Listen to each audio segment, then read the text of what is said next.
Sometimes I think about how many of us Muslims living in the West, especially here in Australia, have become quietly entangled in systems that reward rent seeking and extraction.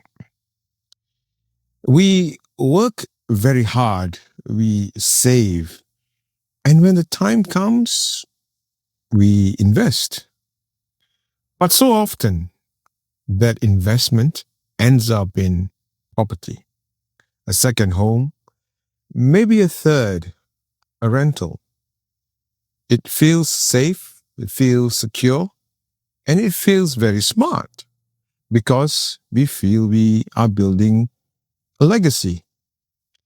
But have we ever stopped to ask what kind of legacy are we really building? There is a fine line between seeking stability and becoming part of a system that profits from scarcity. When we buy property purely to collect rent, we are not producing anything new. We are not creating jobs. We are not contributing to knowledge, trade, or even innovation. We are simply collecting from something what we already purchase exists. That's what we call rent seeking. And in spiritual terms, it's riba. It's the act of gaining without truly giving. And it reminds me of that classic movie, Piramli movie, Madu Tiga. Remember the character Abang Jamil, who was the son of a property tycoon, driving around collecting rent from his father's tenants. He stopped by Pa Abu's house, exchanging jokes with his assistant Rafi and stories. A glimpse of how, in those days, collecting rent was seen as the road to prosperity. In 1960s Singapore, that was the dream: to own land, to have tenants, to secure one's future. And perhaps it actually made sense then, a time when community ties were strong and the kampong spirit softened the edges of ownership.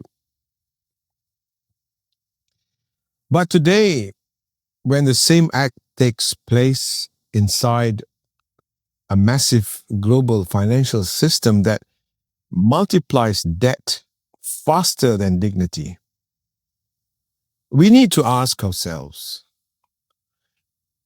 are we continuing that legacy blindly, or are we redefining what prosperity actually means?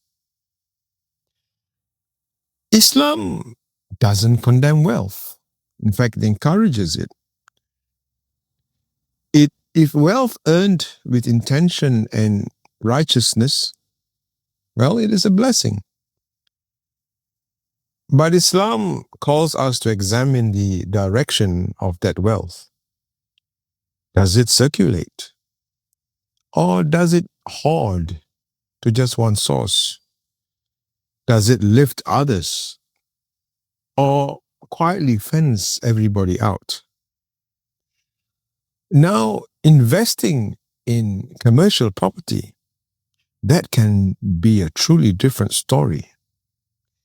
Because when we invest in spaces where people work, trade, and serve, wealth doesn't sit still. It moves, it circulates, it sustains livelihoods. For example, if you have a commercial property and you set up a clinic, it heals. A small office, it nurtures innovation. You're setting up a cafe, employs and feeds people. A warehouse supports honest trade. That's wealth in motion, wealth with purpose. And that aligns with the prophetic ethic where prosperity is built through productivity, not passivity. The early Muslim markets were open. There weren't any rent barriers, there weren't monopolies, and no exploitation. Competition was encouraged. Honesty, it was expected. Fairness and justice was sacred. The principle was simple: serve people, and Allah will serve you. But today, the world teaches us to accumulate, to protect, to multiply what we have.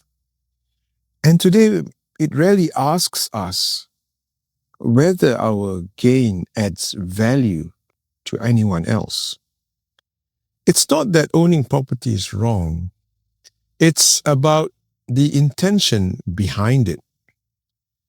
Because when wealth stops circulating, hearts begin to harden. And when profit becomes detached from purpose, even success will begin to feel empty. Now, for us Muslims living here in the West, especially here in Australia, the real challenge isn't rejecting the system. It is realigning our place within this deformity of a system, and to ask ourselves, how do we earn? How do we spend? And how do our choices ripple through the ummah? Imagine if more of us invested not just in property, but in productive spaces that create jobs, inspire creativity, and support families. Imagine if our wealth didn't just secure comfort, but it carried a significant amount of compassion.